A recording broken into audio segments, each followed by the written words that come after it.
All right. So now kind of back to our normal format. Yeah. So basically, we've got pretty far, right? We've built most of this up.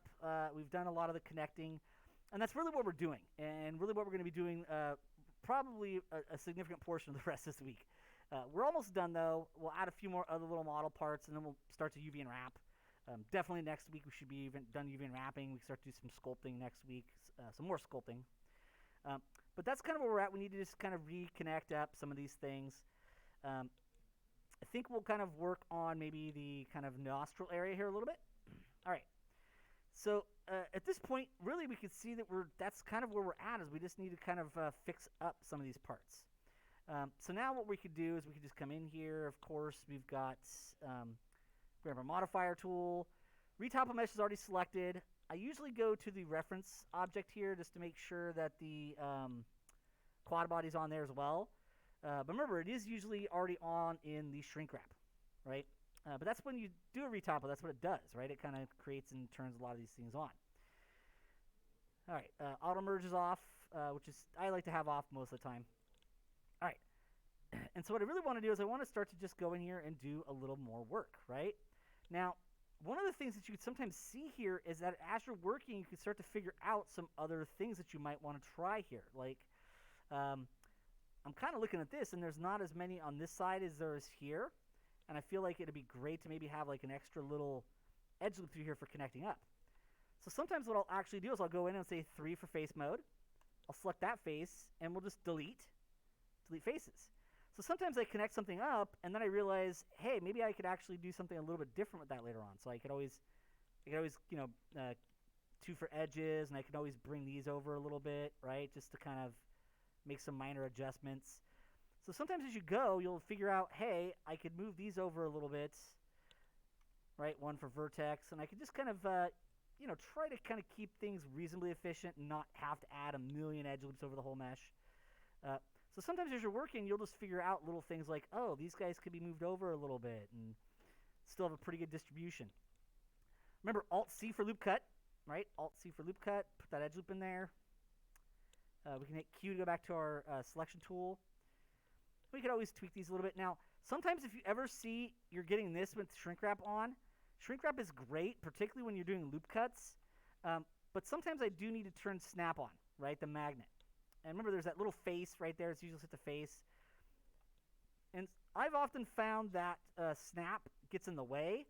But sometimes, like in this instance, when the shrink wrap behaves itself incorrectly, which most of the time won't happen, but sometimes will, that's where it's great to just go back up here and turn snap on temporarily, right? So if you do ever run into that problem where shrink wrap is behaving weird, which is not going to happen a lot, but it happens a little bit, turn that snap on. That's actually one of the reasons why both snap and shrink wrap are on. I just find snap behaves weird when I'm adding, way more often than not when I'm adding loop cuts, and loop cuts are important. So for me, I just kind of leave it off unless I need it. And in this case, I did need it because those were not conforming to surface as well, and you saw tweak with shrink wrap was going a little weird. So sometimes turning your snap tool on is great, right, for this.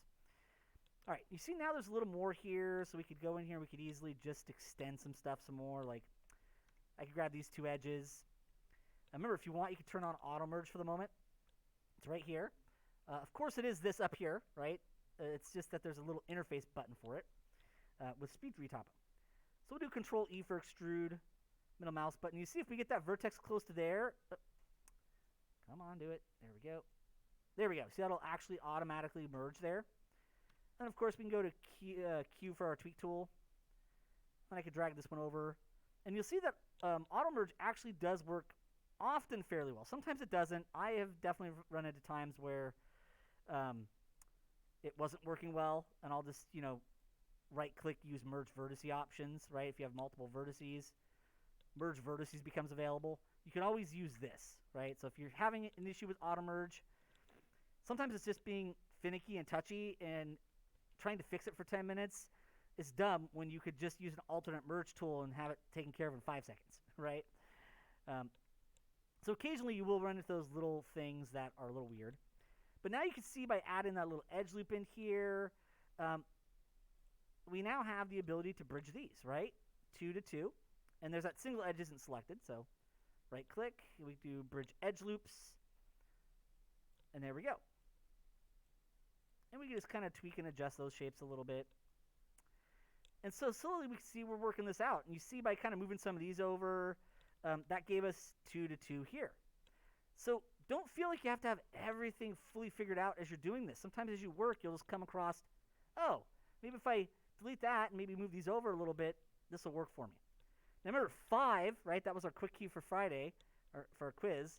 5 for sculpt mode, right? I can go in here and I can just choose shift to kind of soften that a little bit, maybe move, because remember, 5 is sculpt mode, and that's our grab tool, right? It's our grab brush. So you can always go in there and use that, and even hold down shift to do a little bit of smoothing. And so that just kind of evens that out a little bit. And then of course we can go back to 2 for edge. And then we can start to fill some of this stuff in some more, right?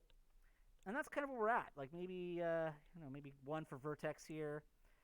And you can see this is kind of the part of the modeling that gets a little boring lecture-wise, because I'm really just doing the same stuff over and over again.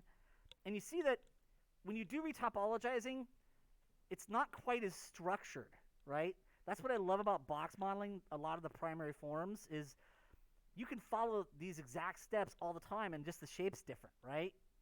And so you can kind of get this method down that works reliably. You're kind of, and it's, you don't have to do as much kind of puzzle piece A fits with puzzle piece B kind of stuff.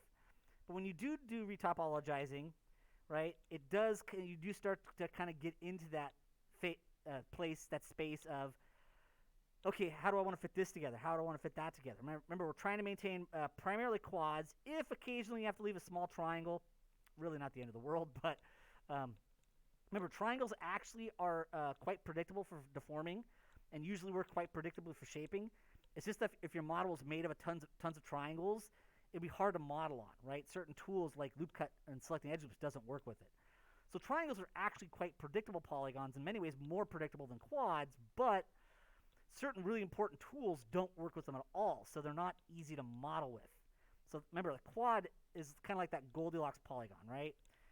The universe will implode if you occasionally have a triangle or some n-gons and like spots that it's okay to use them, but really, if you're working primarily with quads most of the time for most models, you're just going to be happier, right? So that's kind of just what we're trying to build these up for.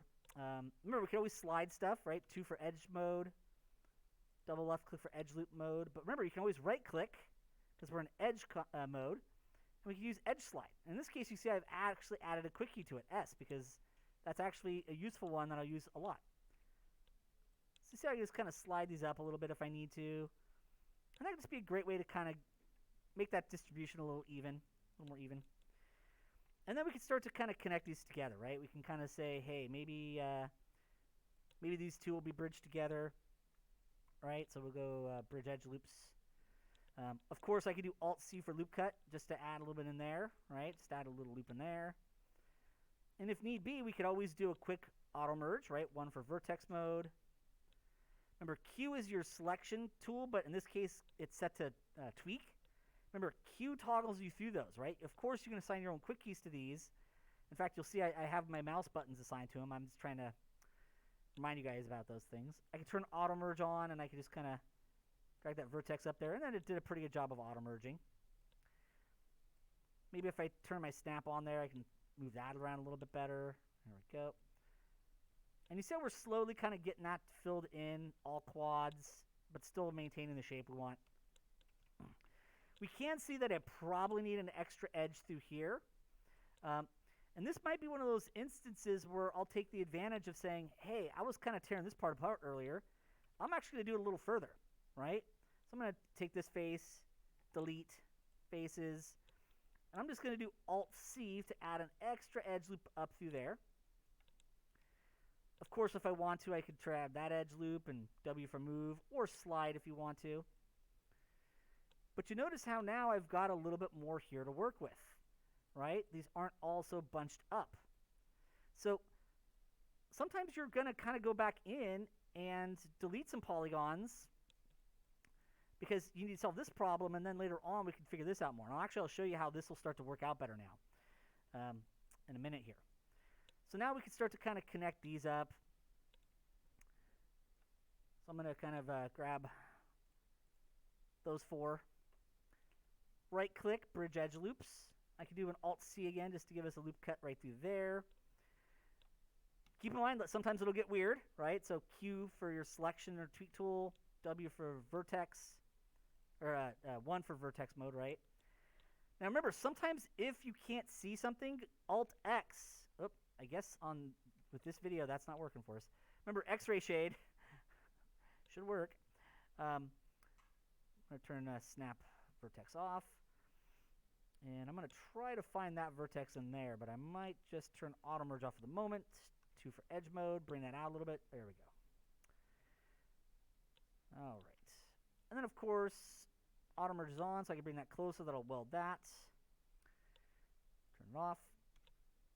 2 for edge mode. We can bring this back out a little bit. And now we just want to start to kind of figure out, and like I said, sometimes you'll get that behavior, and that's where snap is going to help, right? So retopologies, and this is why we're spending so many videos on this, right? Because it's tools we know, like loop cut and extrude and bridge, right? But we are kind of trying to figure out how we want them to go together. And now we can see that we have more edge loops here than are here. But we notice that we can, if we want to actually add some loop cuts localized, that'll just go through here. So I could easily just go Alt-C for loop cut, and I could put a loop slice in there, and I could probably put one in there, and you see how there's now a lot more to work for here. If we need to, we can go to 2 for edge, and we can either slide or move, right? It's kind of up to you. W will work pretty well for this. Move those down. I'm not sure I want all of those, so I can hold down some shift to deselect those. Move those down and in a little bit. And if we want, remember, we can always slide, right-click, edge slide to adjust those. And so we can easily just kind of space these out a little bit more. Maybe 5. Remember, 5 is sculpt mode. That was the quiz the other day. Shift to smooth. And you see how that can be a great way to kind of allow us to do a little bit of shape adjustment here, as well as a little bit of smoothing, right? So that smooth feature can be really great at helping to adjust things. And I can pull these out a little bit just to kind of round that shape off a little bit there. There we go. But you see how this all starts to fit together, right? As we start to kind of bring these in. Now in this case, you can see we probably are going to want to start to do some auto merging. So I'll turn auto merge on. Go to vertex mode. Bring that together. Bring that one together. And you can see it looks like we probably need one more here. So we'll take advantage of just Alt-C for loop cut. But you see how we can just kind of add those? I'll do an edge slide, bring that in a little bit. Maybe an edge slide for that one a little bit. There we go. Maybe an edge slide for that, right? So remember, right-click. When you're in edge mode and you have edges selected, or edge loops, double left-click, right? Edge slide is going to slide those along the surface, which will obey shrink wrap. And now you see we have a bit more here, right? So I can go to 2 for edge mode, bring this out a little bit. But now you see we have enough to do our auto merge. All right, so bring that in closer. And you can see how sometimes the auto merge is picky. So if you're running into that, maybe just select the vertex, right-click. Remember, whenever you right-click in Blender, and I know we've talked about this a million times throughout the whole entire year, right-click brings up your context menu for that selection type. In this case, we're in vertex mode, right? So we can go down, and there are actual merge tools for the vertex tool. Auto merge is just kind of a feature that's, once it's within a certain distance, it merges. It works well a lot of the time, but not all the time. So what we could do is we could always do at center, right? So if auto merge is fighting you, just do it manually. Select 2, right-click, merge vertices. And at this point, those probably don't matter that much where you're going to go, so I'll just do at center. And now we can see that we've got this in pretty good shape. So we've got an actual edge loop that follows this contour around here. It's got all the polygons it needs to get that proper roundness there. Right? So if you want that to be nice and rounded, you want that, right? So just those little things that help us to get some nice adjustments. And of course, I can do a little manual tweaking if I needed to. All right. So now we've got a lot of that.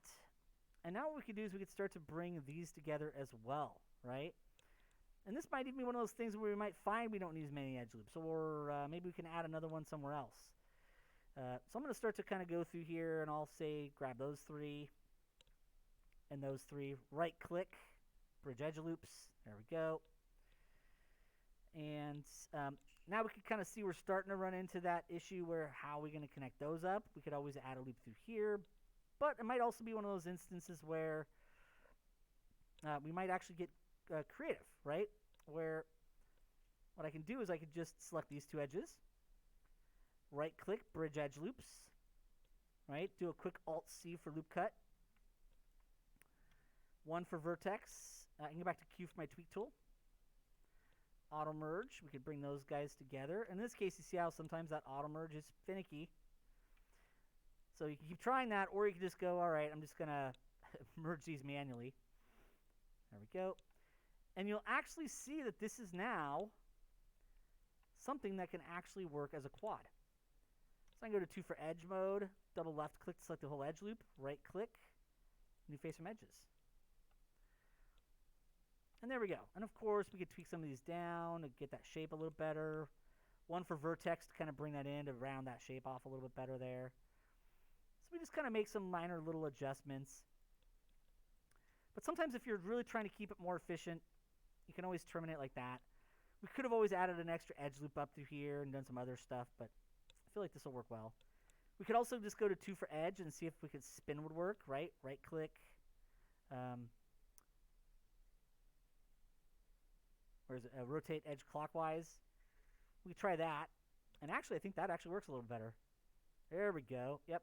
So sometimes you just kind of put it in there and then maybe try a spin to get a little bit cleaner flow. So even though we don't have to use our spin tool as much because of the very nature of our retopologizing, you're still going to find tools like that useful, right? Remember, spin is not creating new geometry. It just takes that edge you've selected and just what it does is it kind of deletes it and it tries to reconnect it to the already existing vertices that are there, right?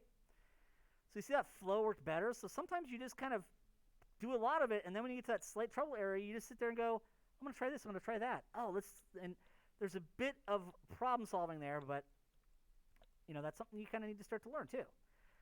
So now we can come up here, we can see that there's actually a bit more edges because of this one I added. That's one of the reasons why I said I'm going to add this and delete that, because it'll actually give us more. And so you'll now start to see that we could actually, believe it or not, grab 4. Actually, I'm going to do 3 to 3 for now. And we could do our bridge. And you see how that's starting to come back together pretty well? We have this one that's a little bit off, but this is one of those instances where we might just say, hey, let me bridge these two. All right? And then I could double left click on this one to select the edge loop. New face from edges, right? They're right next to each other, new face from edges. That's a triangle. Now, could I spin this up here and it's in an area that doesn't animate a lot and it'll look pretty good? Yeah. But we also might want to put it kind of over here so we can get a little more loop flow going through there.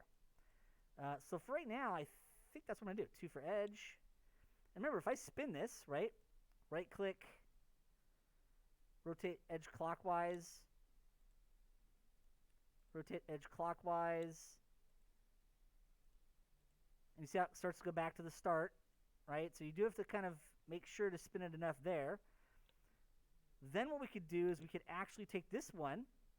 So we did that edge, and then it's here, and we'd select this one. Now, you guys might not need this, right? That is one of those things where you might not have to spin edges when you're doing your retopo because it might not be necessary. But I'm just trying to give you guys kind of an overall strong view of a lot of these tools now that can work. And now we have the triangle here. And later on, we could use it to take advantage of possibly rebuilding or doing some other stuff. Or even just 2 for edge, right-click, delete, dissolve edges. And you see how that triangle is now gone? So sometimes you just kind of delete a few things, and then as you work and maybe add a loop or two in, you come back to it and go, oh, I can bridge most of those guys back together and have it nice. And then this one triangle, I could spin to an open area here to delete. So some of this is just me trying to give you guys examples of me problem solving. I can't teach problem solving the same way I could teach box modeling or the tools, right? That's one of those things that I could say, hey, box model this, extrude this polygon, do this extrusion on the sides of the foots to get your 4 toes, extrude the toes out, and that stuff's quite easy to follow. Shaping, I can give you guys some feedback on and point out, use edges, rotate, keep things less skewed, right? But shaping is a little bit more, I guide you on that. That's the same thing with retopologizing, right? I can show you the tools. I could show you how I'd solve the problems. I could show you kind of, hey, make sure those edge loops are following the contour of the shape that you sculpted. But it is a little bit more open to kind of, well, what shape did you do on your character creature, right? How are you going to solve that problem? So I can give you examples of kind of like, hey, I'm using my bridge tools a lot. Sometimes I'll delete faces to just kind of reconnect them to different configurations. But it does get a little bit more open to your guys' own problem solving here. And so for me, I like to just be able to do a lot of videos for you guys on this because it shows you all the different ways I'm solving problems for these things. That gives you ideas. That gives you a frame of reference. But it is a little bit more open, right? Like our box modeling method's straightforward. You can follow exact steps, and you're good. Retopologizing, it's kind of more like, these are the principles. I'm going to show you it a bunch. Have at it, guys, right? So that's kind of where retopologizing get. And that's one of the reasons why we didn't really focus on this that much in the earlier projects. You know, we didn't really need it with the car or the environment, and our creature was our first, model for most of you guys. So so this is one of those things where I kind of save this for later, so that way we've already got a lot of experience with all the core tools. Okay, so I think that'll be a great place to stop for today.